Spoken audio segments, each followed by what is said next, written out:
bem com vocês? E aí, passaram bem a semana? Então, a gente está aqui de novo para mais uma aula de ensino religioso, que nós vamos continuar falando sobre ancestralidade e tradição oral. Na semana passada, você lembra que a gente falou sobre os griots? Então, a gente estava falando sobre a ancestralidade africana e afro-brasileira.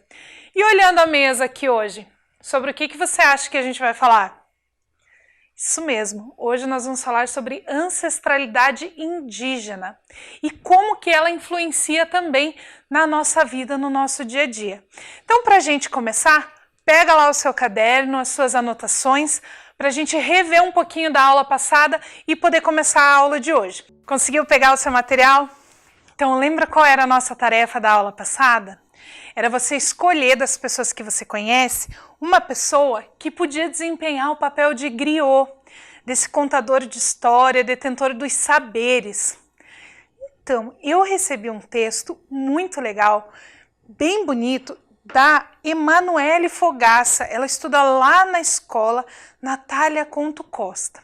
E ela escreveu o seguinte: a griot na minha família, com certeza, é a minha lindinha bisavó, Aparecida, que nasceu no dia 29 de junho de 1928, olha só, quase 100 anos, em Minas Gerais. Ela conta que quando ela era criança, começou a Segunda Guerra Mundial e também conta das dificuldades que vivia naquele tempo. Mas fala das coisas boas também, como a Folia de Reis, que durava 6 dias com cantigas nas casas da vizinhança. Olha que legal! Que griot maravilhosa que tem lá na família da Emanuele. Adoramos conhecer sua história, Emanuele. Realmente você e sua bisa são muito lindas, muito fofas. Fiquei muito feliz de conhecer. E curiosa para saber aí quem que vocês aí em casa escolheram para ser a griot da sua família. Eu escolhi. O griot da minha família ia ser o meu pai. Ele conta muitas histórias legais de quando ele morava no sítio. Ele morava na cidade de Rolândia, no interior do Paraná. E lá ele aprontava bastante com seus irmãos, com seus primos, e tem muitas histórias bacanas e muitos ensinamentos. Muitas das coisas que eu sei hoje eu aprendi com ele, que além das histórias, ele ensinou muita coisa bacana pra gente. Então fiquei curiosa para saber também quem vocês escolheram para ser os griots da família de vocês. Agora que nós já lembramos dos griots, já falamos um pouquinho sobre a família, vamos para a nossa aula de hoje? Para a gente começar a nossa aula de hoje, eu tenho uma coisa especial. A professora e contadora de história Silviane preparou uma contação de histórias maravilhosa para a gente. Então, senta aí bem confortável e vamos ouvir o que a professora Silviane tem para nos ensinar. Vamos assistir? Olá! Eu sou a Silviane, eu sou professora e contadora de histórias. E hoje eu vim falar um pouquinho para vocês sobre ancestralidade. Vamos lá? A cuia roncou, a história começou. Há muitos e muitos anos atrás, havia uma tribo. Era uma tribo de índio guaranis. Mas aonde essa tribo vivia, aqui no sul do nosso país, já não tinha mais caça e nem pesca. Eles precisavam seguir o caminho para um outro lugar. Pois bem, a tribo inteira concordou em seguir viagem para outro lugar. Porém, um velho índio guerreiro já não tinha forças devido à sua idade para continuar com a sua tribo. Então ele ficou para trás, mas não ficou sozinho. Esse velho índio tinha uma filha chamada Yari. Era linda, cabelos negros, negros como o céu, noite. Mas ali ele ficou com a sua filha. Mas o velho índio não queria jamais que ela ficasse ali presa com ele. Ele estava no fim da sua vida, mas a sua filha tinha muito para aprender e seguir adiante. Mas assim os dois continuaram sozinhos, ali naquela tribo vazia, com suas casas vazias. Foi então que um belo dia o velho índio saiu caminhar pela mata. Escutou um barulho, ficou meio pesaroso. Foi quando ele olhou, era um homem branco, alto, com os olhos azul, igual o céu, em dias onde o sol brilha mais do que tudo. Este homem também usava roupas coloridas. Estava cansado, perdido e precisava de ajuda. O velho índio não pensou duas vezes. Pegou o homem branco e levou para sua tribo. Lá ele e sua filha lhe deram de comer e de beber. Ali ele passou a noite. No dia seguinte, nos primeiros raios de sol, este homem branco levantou e foi ter uma conversa com o velho guerreiro. Meu velho, eu quero lhe agradecer por tudo. E quero lhe dizer que estou aqui por Tupã. Sim, Tupã, o grande Deus, me enviou. E pediu que eu realizasse um pedido seu. O velho índio não pensou duas vezes e foi logo dizendo: Ah, pois então eu peço a Tupã que me dê forças novamente para que eu possa ir atrás de minha tribo e levar a minha filha junto. Pois bem, assim aconteceu. O homem branco lhe deu uma erva. Eis aqui a erva mate. Plante, cultive e multiplique. Pegue suas folhas e faça um chá e beba dessa erva. Esse chá lhe dará força e vai lhe revigorar, lhe trazer um novo índio. E para você, querida Yari, você que acompanhou este velho por todos os dias de sua vida, vou lhe transformar na deusa dos ervais. E a partir de hoje vai se chamar Kaa Yari, a deusa da erva mate. Você levará essa erva para todos da sua tribo, para que todos possam conhecer, tomar e se fortalecer com esta erva mate. E assim, meus amigos, termina a história.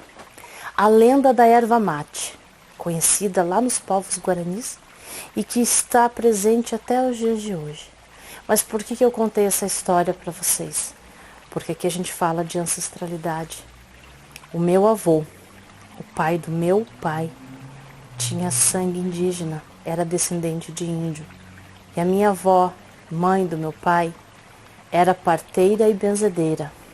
Eles moravam em um lugar muito distante da cidade, em um sítio, um pequeno vilarejo onde as pessoas eram muito humildes e dependiam da plantação. Lá, as mulheres, quando adoeciam ou quando seus filhos adoeciam, levavam até a minha avó, para que com os seus benzimentos e suas ervas fizesse os chás e o curasse. As mulheres não tinham como ir ao médico fazer o pré-natal como hoje em dia se faz. Então, na hora da chegada da criança, a minha avó ia até elas para trazer ao mundo mais uma esperança. E assim, meu avô e minha avó também cultivavam a erva mate e também preparavam o chimarrão. Porque da erva nós temos o chimarrão.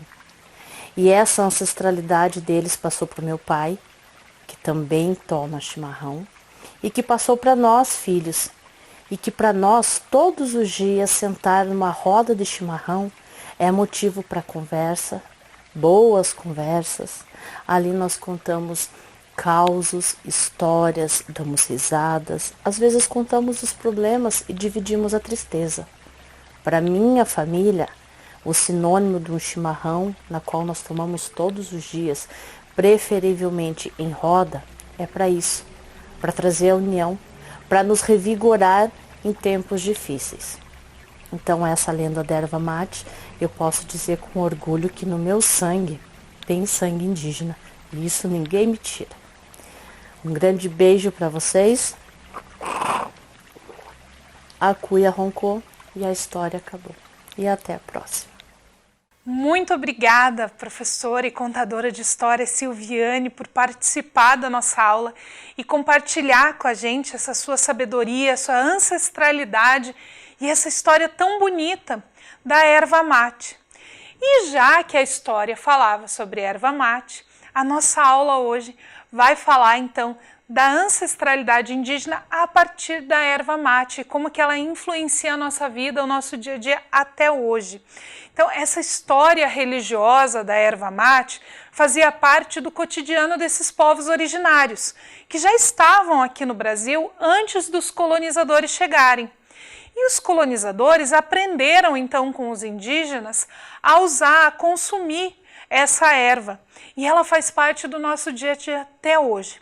Eu tenho certeza que você, aí em casa, conhece alguma forma de apresentação da erva mate, alguma forma de consumo. Vamos ver algumas? A primeira delas, que é a erva para chimarrão, que a gente usa lá quando vai fazer o chimarrão, igual a professora Silviane estava usando no vídeo. Ela tem essa aparência. Ela é verdinha e parece um pozinho com uns galhozinhos no meio. Para usar, então, essa erva, é preciso ter uma cuia de chimarrão e uma bomba. Também dá para fazer numa xícara ou num copo, mas tradicionalmente se usa a cuia. E a bomba, que é por onde a gente vai sugar, que é um tipo de canudo com uma peneirinha na ponta, que é usada, então, para tomar o chimarrão. Eu não fiz o chimarrão para trazer aqui para vocês, porque eu confesso que eu não sei fazer. Mas eu tenho uma cuia, então eu trouxe só a cuia para mostrar.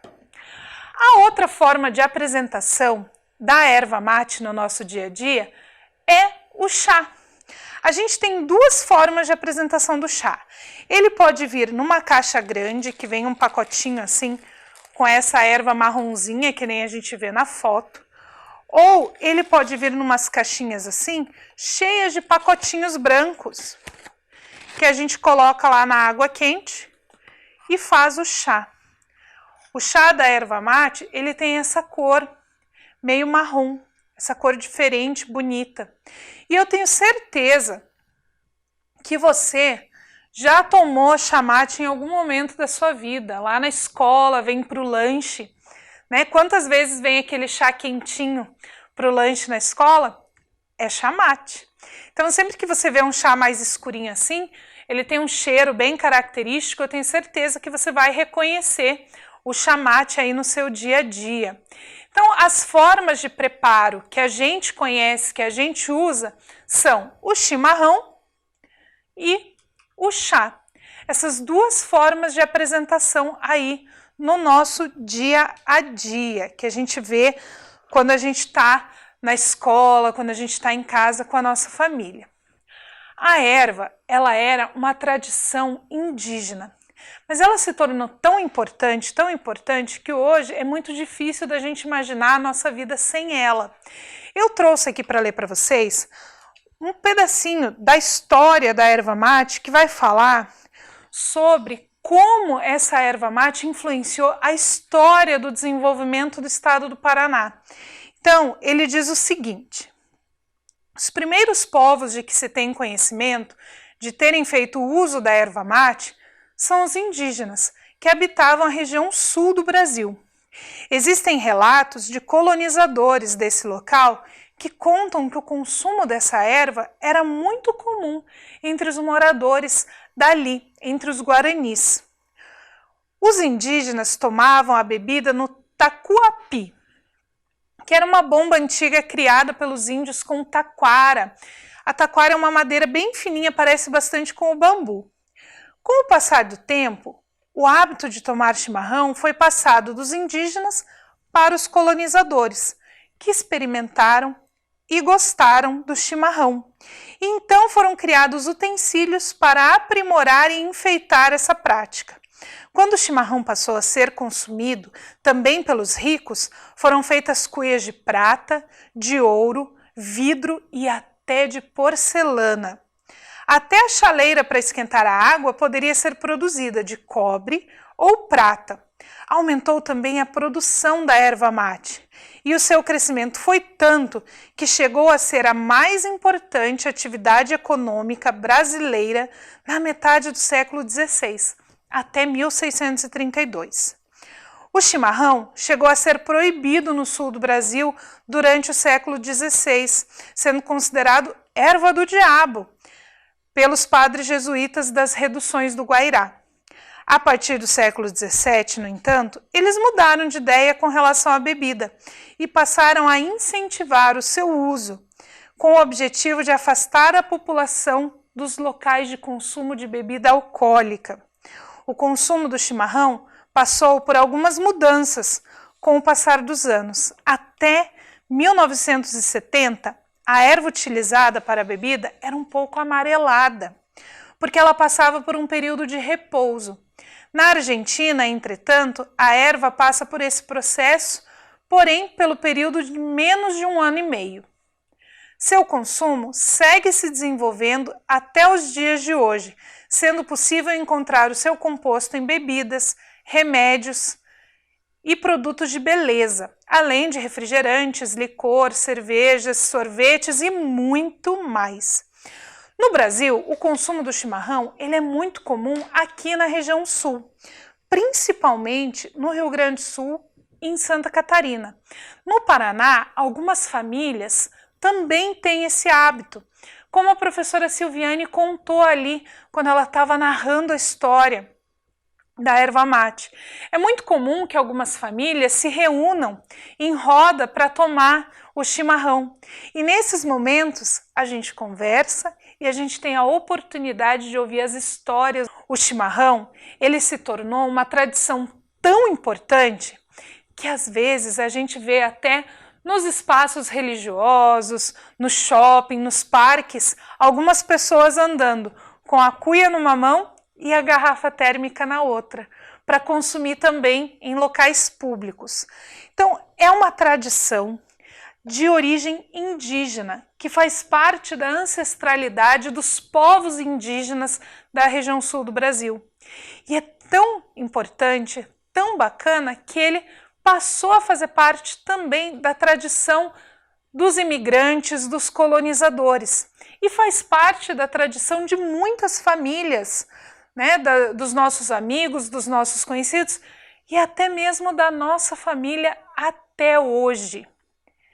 Então, olha só que bacana, uma tradição indígena dos povos originários, muito antiga e que foi passando de geração para geração através da tradição oral, através do experimentar, do compartilhar, para que a gente tivesse essa tradição na nossa família até os dias de hoje. Olha que bacana!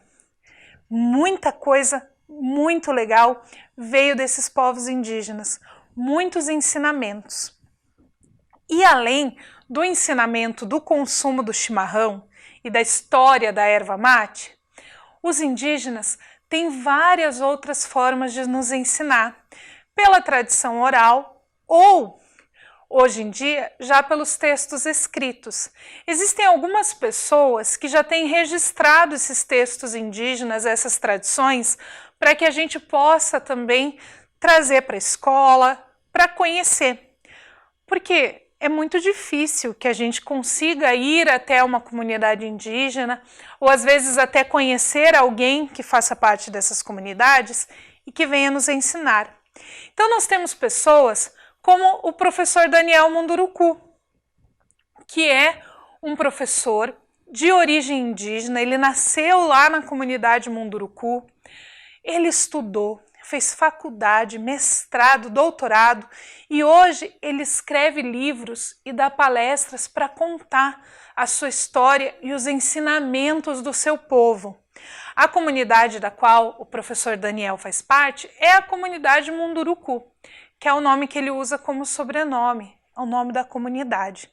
E eu trouxe aqui para ler para vocês um texto que ele escreveu neste livro. O nome do livro é Das Coisas que Aprendi. Ele não é um livro de histórias, Ele é um livro de ensinamentos. É um livro onde o professor Daniel registrou algumas coisas que ele aprendeu na comunidade dele. E eu quero ler um desses textos para você. Então, senta aí bem confortável que a gente vai fazer a leitura desse texto do professor Daniel Munduruku. Então, senta, se organiza aí para ouvir esse ensinamento de uma comunidade indígena para você. O nome do texto é O que você vai ser quando crescer? Eis uma pergunta que nunca me fizeram na aldeia, quando eu era criança. Nenhum adulto jamais insinuou que eu precisava ser alguma coisa quando me tornasse homem. Somente quando entrei na escola é que comecei a ouvir essa pergunta, e com ela vinha a afirmação de que eu precisava ser alguém quando crescesse. Não me lembro de meu pai ou minha mãe terem me obrigado a ser outra coisa além do que eu já era. E o que eu era? Criança. Era a única coisa que eu tinha que ser. Portanto, eu não precisava ser mais nada. Lembro-me bem de que nas conversas entre adultos havia, vez ou outra, discussões acaloradas sobre o tema.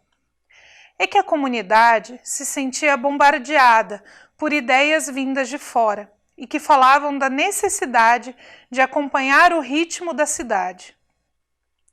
Entre ataques e defesas, havia sempre quem vinha com o discurso da tradição. Tal discurso lembrava que era preciso seguir a sabedoria da natureza e que era necessário retomar aquele caminho para poder garantir a felicidade das futuras gerações. Na época, eu não entendia direito esse tal discurso. Tudo era meio confuso para mim. Mas dava para ter alguma noção quando em casa meus pais retomavam a conversa. Eles iam traduzindo o que os mais velhos discutiam. Ali eu entendi que a tradição defendida pelos velhos passava pela manutenção da forma ancestral de educar, para o presente, para o agora. Com o passar do tempo, fui compreendendo melhor. Aprendi que nossa gente é um povo do presente. Cada fase da vida é marcada por rituais de passagem, que têm como finalidade marcar o tempo de cada uma delas. A criança deve ser tratada apenas como criança, o jovem como jovem, e o adulto deve assumir seu papel de adulto. O velho não pode abrir mão de sua função social. Se cada pessoa for educada para viver o seu presente, se tornará um sujeito social fundamental para o bom andamento da vida comunitária. Criança não deve ser outra coisa. Jovem não pode desejar ser algo além do que é. Se o fizer em algum momento, lhe faltará algo e naturalmente lhe sentirá saudade do momento que não viveu, pois não terá vivido plenamente a sua juventude. Um adulto que não viveu sua adolescência, no momento certo, correrá o risco de tornar-se um adolescente de 45 anos ou mais. Quem perde com isso é a sociedade, que precisa de um adulto plenamente consciente do seu papel. Já o papel do velho é o mais importante. O velho precisa aceitar sua condição de contador de histórias, de formador do espírito dos mais jovens. Só conseguirá fazer isso, no entanto, se tiver vivido todas as fases anteriores. Ele precisará aceitar a plenitude de seu papel e, para isso, não deverá abrir mão do momento de vida que vive. O jovem precisa dele como referencial para o seu crescimento. Trata-se, portanto, de uma cadeia, uma sequência que precisa ser respeitada para que a humanidade das pessoas seja plena e a tradição faça sentido. Perguntar o que a criança vai ser quando crescer é especular sobre um futuro que é fictício, é tirá-la de seu presente, fazendo-a desejar um tempo que só existe na ficção ocidental, que exige das pessoas planejamento e domínio de um tempo que não pertence a ninguém, porque não é real. Mais do que nunca, é necessário e urgente educar nossas crianças para viverem seu presente, Caso contrário, correremos o sério risco de criar cidadãos infelizes. Então, esse é um ensinamento que o professor Daniel Munduruku traz lá da comunidade dele, da importância da gente entender que quando a gente é criança, por mais que a gente tenha vontade de crescer, é importante que a gente continue sendo criança. Assim como os adultos precisam ser adultos. E a gente precisa aprender com os mais velhos, ouvir o que eles têm para falar, ouvir o que eles têm para contar. Assim como a Emanuele contou pra gente que ela aprende as histórias com a bisavó dela, a gente também precisa aprender. Então, a sua tarefa é usar a sua criatividade e descrever quem é você hoje. Então, pensa aí, quem sou eu? E descreve lá no seu caderno quem você é hoje. Não o que você era, nem o que você quer ser. Quem você é hoje, no presente, como nós aprendemos lá no texto do Daniel Munduruku.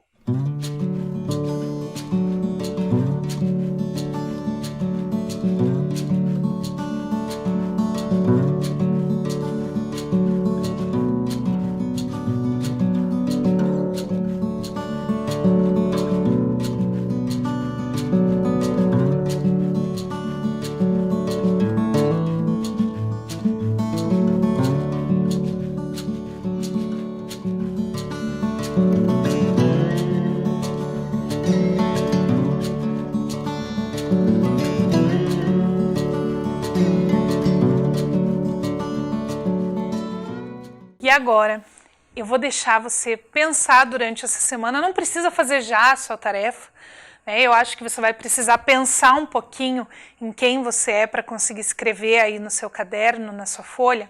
Então eu vou deixar você pensando nisso. Mas antes da gente finalizar nossa aula, eu queria contar para vocês uma coisa que aconteceu comigo essa semana enquanto eu estava planejando essa aula. Enquanto eu estava planejando essa aula sobre a erva mate, eu fui procurar algumas imagens. E aí, eu lembrei de uma imagem que faz parte da minha história de quem eu sou. E eu trouxe essa imagem para mostrar para vocês. Não fui eu que fiz esse desenho. Na verdade, quem fez esse desenho foi o avô da minha avó. Ou como a gente diz na minha família, o opa da minha oma. É esse quadro do Hermann Schiffelbein, que se chama Sapeco da Erva Mate. E por que ele faz parte da minha história, então?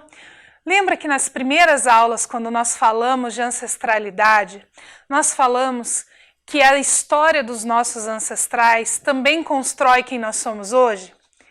Aí eu fui pesquisar um pouquinho sobre o Hermann Schiffelbein, porque eu não conhecia ele pessoalmente, só conhecia algumas obras. Aí eu encontrei algumas coisas sobre a vida dele, que falavam que ele nasceu lá na Alemanha há muito tempo. E ele veio morar aqui no Brasil. E aqui ele começou então a pintar retratos da paisagem paranaense. Alguns quadros que ele pintou estão nesse livro. Esse livro que fala sobre os pintores da paisagem paranaense. E esse livro mostra paisagens de vários pintores diferentes. E esse quadro da foto também está aqui. Então, mesmo uma pessoa bem longe, né, o avô da minha avó, pintava. E ele pintou esse quadro sobre a erva mate. São alguns trabalhadores ali trabalhando, que eles chamam de sapeco da erva mate, porque ela precisava passar ali pelo fogo para ela ficar escurinha e seca, como a gente viu no chá. Então eu só queria compartilhar com vocês que preparar uma aula de ensino religioso, ela pode falar da história da vida de vocês, mas também fala da história da vida dos professores. Durante a pesquisa, eu encontrei essa parte da minha história, de quem eu sou, e que vai fazer parte aí de quem eu sou para toda a vida, da minha filha, dos meus netos e de todo mundo que vier depois.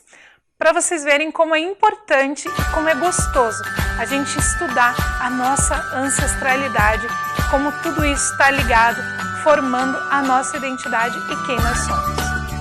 Então agora que eu já contei para vocês essa minha experiência preparando a aula de hoje, fiquem bem, Fiquem tranquilos e a gente se encontra na semana que vem.